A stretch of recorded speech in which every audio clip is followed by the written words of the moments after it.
anything alike in the manner has nothing to do with the testimony that Peterson is giving today. That all of a sudden, Mr. Peterson is telling the truth. That Mr. Edwards, in fact, has confessed. How convenient it was that Mr. Edwards was in that cell with Mr. Peterson. I ask you, ladies and gentlemen of the jury, that you hold the state accountable to prove every element beyond a reasonable doubt that Mr. Edwards was in fact the man pointing the gun and shot Mr. Boyd. How tragic it is that a life is lost, but that life is not due to a circumstance by Mr. Edwards.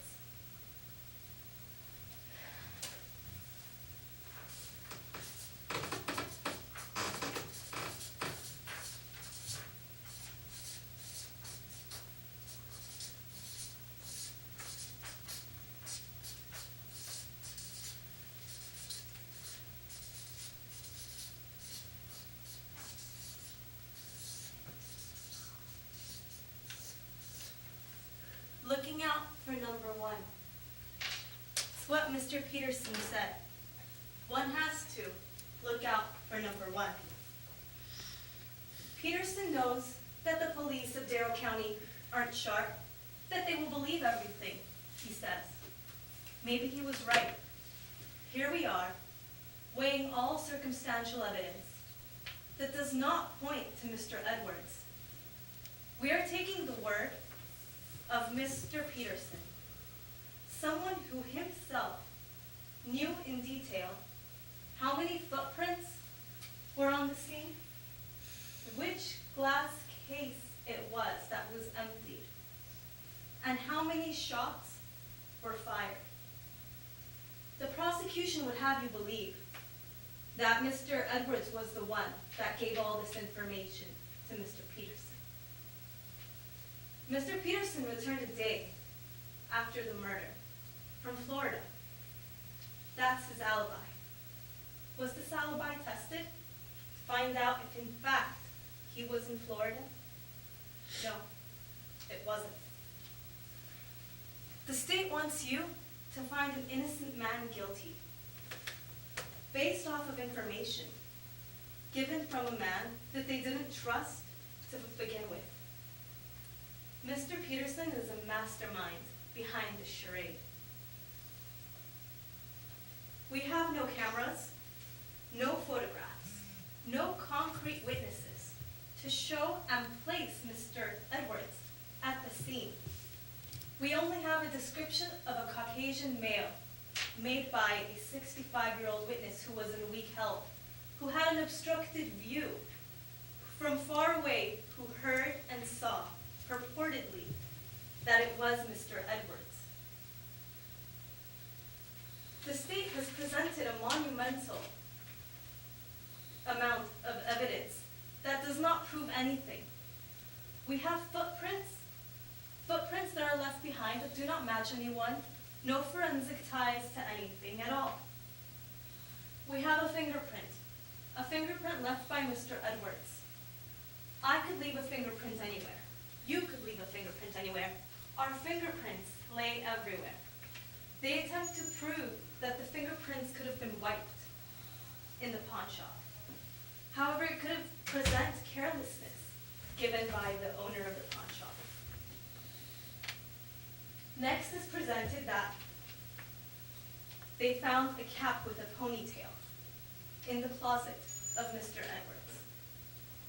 Think of all the things we have hidden in closets that one day might come to haunt us because we bought an old costume. How many people go and buy the same similar type of costume that we throw away in a closet? Or anybody that possibly has a real ponytail with a hat on and walks around. Are they a suspect too? The prosecution would have you believe so. Mr. Edwards has no regard for his necklace. Mr. Edwards was careless wanted to have fun. He was 21 years old, wanted to go out and party with his friends. He thought, what the heck, let me pawn my necklace. If he cared about the necklace, the state that wants to paint a picture for you that he had so much intent and sentimental value to this necklace, why would he sell it and pawn it in the first place? And then to go back and rob the place on the night of his birthday, it creates far too many speculations of why, what if, why would he leave his birthday? Why, on the night of his birthday? It leaves far too many questions unanswered. It's that question of what if that yields maybe something isn't right here. You can't make a decision fully. Because Peterson is always looking out for number one. Roughing him up pretty good is what Peterson described it when he was in the cell with Mr. Edwards. He was constantly intimidating him with his tactics of being in his face, pressuring him, asking about a murder, and then all of a sudden, it leads to Mr. Edwards' supposed confession. All of this psychological manipulation by Peterson. What intent does Peterson have? Peterson has a stronger intent than Mr. Edwards would have to kill Mr. Boyd. Peterson would get a lighter sentence. Peterson would get out free. He would get a jail free if his testimony. Mr. Edwards is not vicious, he's not aggressive, and he's not violent. But Mr. Peterson's record suggests that he is so. Mr. Edwards is a scared guy, a pansy even, compared to Mr. Peterson. Edwards does not have the capabilities that Mr. Peterson does. He does not have the violence in him. He does not have that intimidation. If he did, he would be the one intimidating Peterson in jail, but instead, he is fallen victim. He has become the scapegoat to the ultimate manipulator, the ultimate mastermind to paint the perfect charade. Ladies and gentlemen, allow yourselves to be unsatisfied. I ask that you hold the state to meeting its burden of proof. Beyond a reasonable doubt means that you have no doubts. It means you are not left with a feeling of what if. The charade of evidence that the prosecution has presented does not prove Mr. Edwards committed this alleged crime. I want you to think of the means which Mr. Peterson is testifying on. What Mr. Peterson has been promised for his testimony. Should you choose to decide the fate of his victim, he will get a lighter sentence. I am certain he will lie about you too. I am certain he can come up with something for all of us if we promised him a good deal. I ask that you do not victimize Mr. Edwards in exchange for the deal that Mr. Peterson has made. Thank you, the defense. Thank you, Mr. Rassian. Any rebuttal, Ms. Kakoff? Yes, Your Honor.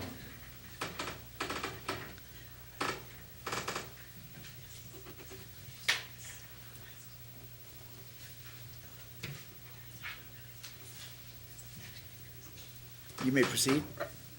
Defense argues that there were two guys in a cell, and Mr. Peterson is the one that knew everything about the real killer. The prosecution cannot choose who the defendant confesses to. Peterson was in Florida when the murder took place. There is no reason that the state had to look into this. Mr. Peterson is not on trial here. Peterson testified that he is a changed man. he had crimes that were 10 years old, and he was never charged with lying on the stand. No evidence points to Mr. Peterson's guilt. He was never at the pawn shop. Peterson's fingerprints were not at the scene. The defendants were. Peterson had no evidence in his home. The defendant had evidence in his home. Mr. Peterson was confessed to, and of course he had all the details of the crime. Mr. Peterson is not trying to look out for number one. The defendant is trying to look out for number one. That is why he's trying to blame Mr. Peterson for the crime that he committed.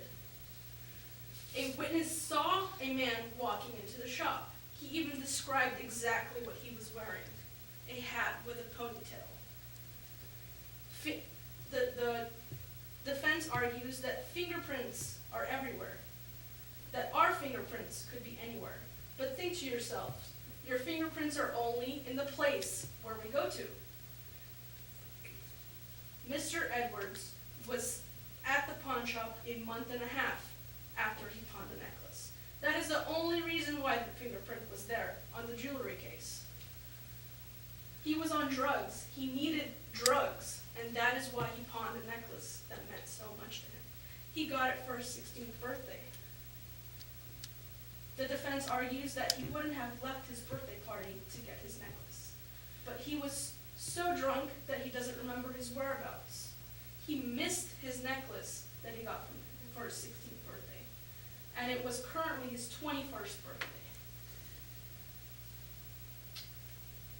There is no proof that the defendant was ever roughed up in prison by Mr. Peterson. He never laid a hand on him. The necklace that he pawned was special to him. His mother had given it to him. And he only bought a new one, so his mother wouldn't know about his old one. Peterson has no motive to kill Ray Boyd. The defendant has motive. If Peterson is lying, he gets life in prison. Why would he lie on the stand? He has never been caught for lying on the stand before. He was never convicted. The defendant is not a victim. Ray Boyd is the victim here, and Mr. Edwards committed this crime. Thank you, Ms. Kakoff. We'll be in recess. The jury can go out there and convene and decide. When you guys decide, just come back in and let us know, okay? And in the meantime, we can start on, You may begin, yeah. Your Honor. Good job. All of you guys look good. I know it's hard. I really enjoyed both opening statements. I thought they were excellent. Both of you were excellent. As good as I've seen from seasoned lawyers. Ms. Mortensen, great theme, passion, drama. You know, you told a story. I liked the way you used the demonstrative stuff. You were pushing, being argumentative, but there was no objection, so you're great. I really enjoyed your presentation, and as I did yours, Ms. Rodriguez, it was excellent. Great drama. I still remember your smile when you talked about him partying on his 21st birthday. You know, you were into it. It was a great passion, good theme, the deal, and you guys carried that throughout as you guys did. You carried it right back to the closing. And I just tied into your an innocent man caught in someone else's deal. I tied into that. And I like the way you